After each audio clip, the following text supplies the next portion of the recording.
सिनशॉट्स पर आपका स्वागत है। आज हम एक एक्शन कॉमेडी फिल्म का रिकैप करेंगे जिसका नाम है बिग ब्रदर। हेनरी अपने देश हांगकांग वापस आता है।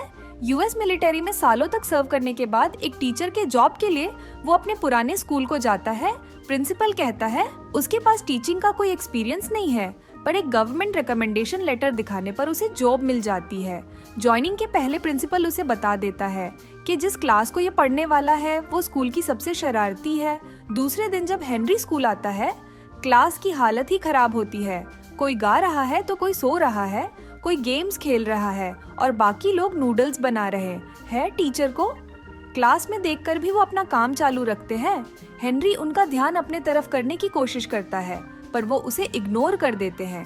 हार मान के वो क्लास में घूमता है और जो वो कर रहे हैं उसी पर कमेंट्स करता है। जो नूडल्स बना रहे होते हैं उन्हें कहता है इसमें बहुत सोडियम है, नहीं खाना चाहिए। फिर वो जूफा के गिटार बजाने की टेक्निक पर कमेंट करता है। वैसे ही गेमर को फोन से निकलने वाले रेडिएशन से आगाह कराता है। ये बात है तो हम सब भी गए। अब उनका ध्यान अपने तरफ करने के बाद अपना नाम और फोन नंबर बोर्ड पर लिख देता है। सब उसकी हैंड राइटिंग पर हंसते हैं।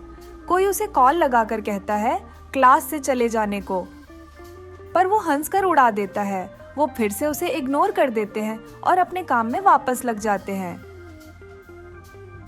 फेडअप होकर हेनरी एक चौक और रबर बैंड से फायर स्प्रिंकलर्स को एक्टिवेट कर देता है। पानी से बचने के लिए वो यहाँ से वहाँ भागते हैं।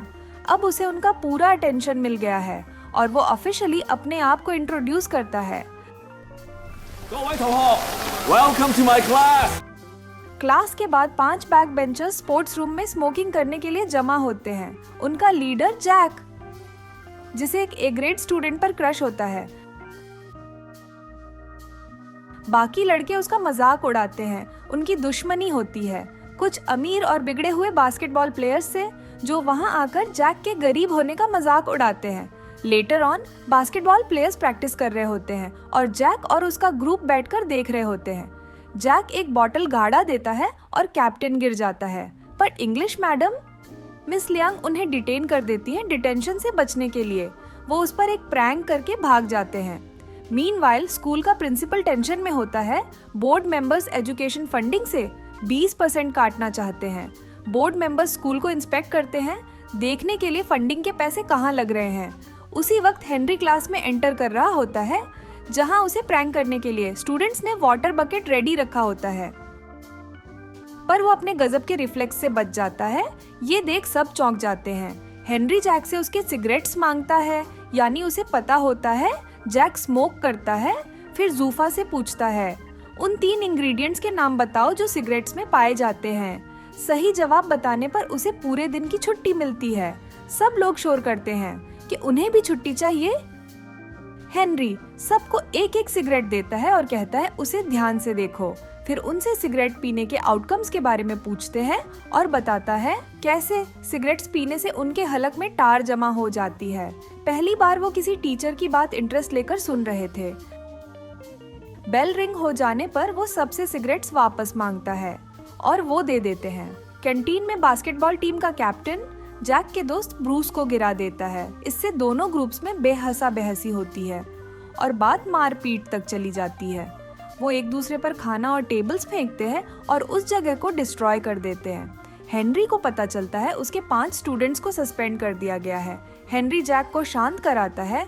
जैक कहता है ये स्कूल बहुत नाइंसाफी करती है क्योंकि अमीर बच्चों को कोई पनिशमेंट नहीं मिलती।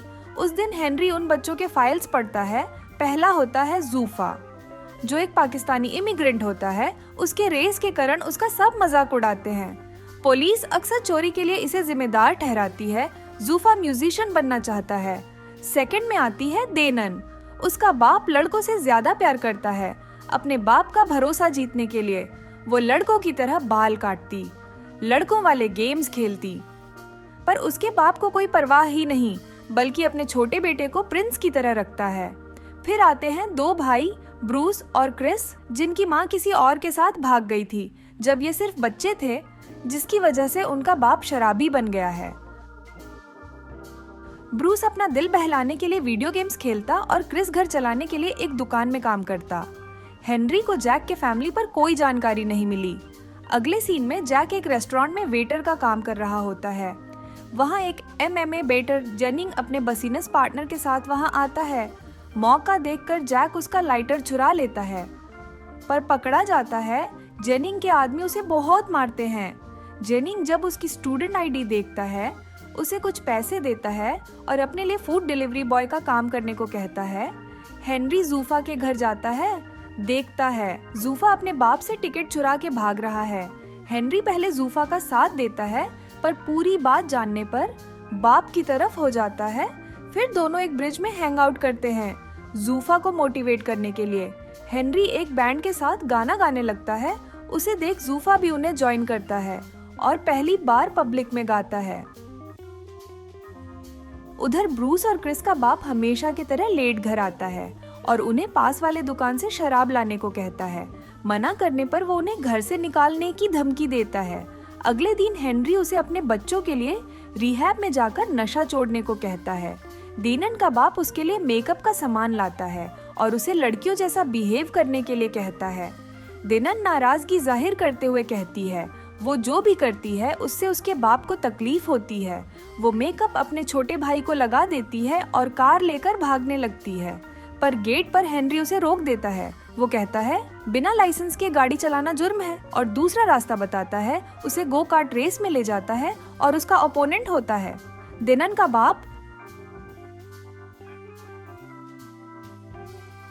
दोनों रेस करते हुए रेस ट्रैक से बाहर आ जाते हैं। एक ट्रक डीनन के गाड़ी को कुचल देता है, पर वो बच जाती है। अनजाने में उसका बाप रोने लगता है, जिससे डीनन को समझ आता है कि वो उसे भी प्यार करता है। अगले दिन ब्रूस और क्रिस को रिहैबिलिटेशन सीटर भेजा जाता है। सुधरते शराबियों को इंटरव्यू करने वो चौंक जाते हैं अपने बाप को वहां देखकर।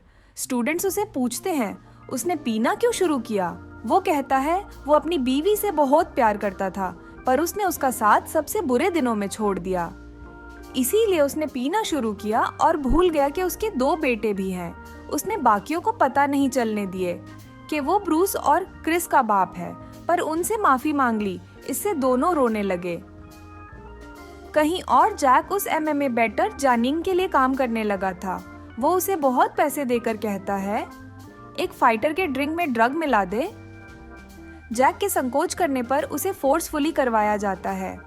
फाइट वाले दिन जेनिंग एक फाइटर को स्पॉन्सर करता है, पर बैट उसके हारने पर लगाता है। जैक फाइटर के ड्रिंक में ड्रग मिलता है, मगर पकड़ा जाता है। इससे पहले वो कुछ बोल पाता उसे मार मार कर लॉकर में बंद कर देते हैं। हेनरी वहां आता है और पूछता है क्या किसी ने उसके स्टूडेंट को यहाँ देखा है। एक आदमी उसे घर जाने की सलाह देता है, पर जैक लॉकर के अंदर से चिल्ला देता है। ये सुनकर हेनरी उन पर अटैक कर देता है और जेनिंग के आदमी को आराम से मार देता है। पर जब फाइटर्स भिड़ते हैं मामला थोड़ा इंटेंस हो जाता है, पर हेनरी फुर्ती से उनके पंचेस को चकमा देकर उन्हें भी पेल देता है। हेनरी वहां के बेस्ट फाइटर को नॉक कर देता है जिसको अभी फाइट करना था। अगले सीन में हेनरी हॉस्पिटल में होता है। जैक जेनिंग की सच्चाई सबके सामने लाने की कोशिश करता है, पर नाकाम होता है। टीवी पर न्यूज़ छा जाती है कि कैसे हेनरी ने प्रोफेशनल फाइटर्स की खटिया खड़ी कर दी अपने स्टूडेंट को बचाने के लिए। अब वो स्कूल में बहुत पॉपुलर हो गया और बच्चे भी उसकी इज्जत करने लगे हैं। फ्लैशबैक में दिखाता है हेनरी स्कूल के दिनों में बहुत शरारती हुआ करता था। एक पियानो बजाने वाले पर वाटर बैलून फेंक देता है, फिर उससे झगड़कर उसका हाथ भी तोड़ देता है, जिसके बाद वो सस्पेंड कर दिया गया। इसीलिए वो USA चला गया। उस दिन से स्टूडेंट्स उसके पढ़ाने को इंटरेस्ट लेके पढ़ते। सब कुछ बहुत अच्छा जा रहा था सिवाय ब्रूस के, जिसको पिल्स लेने की आदत लग गई होती है।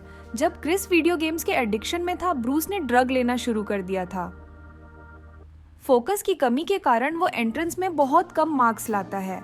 हेनरी उसकी मदद को तैयार रहता है, पर वक्त के साथ वो ज्यादा डिप्रेस होता जाता है और एक दिन अपने घर की बालकनी से कूद जाता है। उसे हॉस्पिटल में एडमिट कर देते हैं और कोमा में चला जाता है।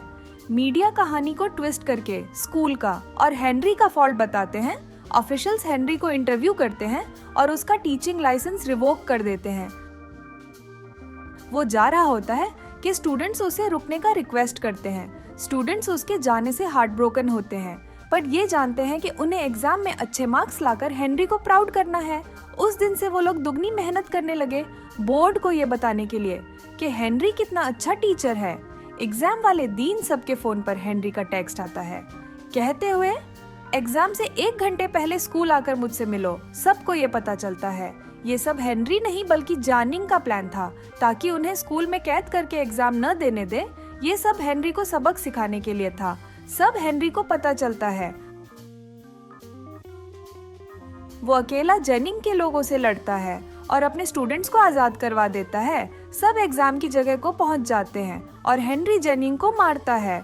फाइट के दौरान जेनिंग बताता है वो वही बच्चा है जिसका हाथ बचपन में हेनरी ने तोड़ा था। हाथ तोड़ने के बाद से वो कोई म्यूजिक कंपटीशन में नहीं जा पाया था और वो इस सब के लिए हेनरी को ब्लेम करता है। हेनरी बात करने की कोशिश करता है पर जेनिंग उस पर बार बार अटैक करता है। दोनों के बीच बहुत देर लड़ाई होने के बाद हेनरी उस पर काबू पा जाता है मगर उसे मारता नहीं है। वो जेनिंग से अपने किए की माफी मांगता है और वहां से चला जाता है। वहां हेनरी के स्टूडेंट्स एग्जाम दे चुके कुछ हफ्ते बाद वो सब पास हो जाते हैं। जेनिंग फिर से पियानो बजाने लगा है। ब्रूस रिकवर होने लगा है और अगले साल एग्जाम भी दे पाएगा। प्रिंसिपल भी खुश है क्योंकि बोर्ड ऑफ डायरेक्टर्स ने एजुकेशन फंड में 20% का इजाफा किया है। बच्चों के मार्क्स देखते हुए हेनरी अब एक नए बैच को पढ़ाने वापस आ जाता है। वीडियो पसंद आई हो तो लाइक करें और चैनल को सब्सक्राइब करें।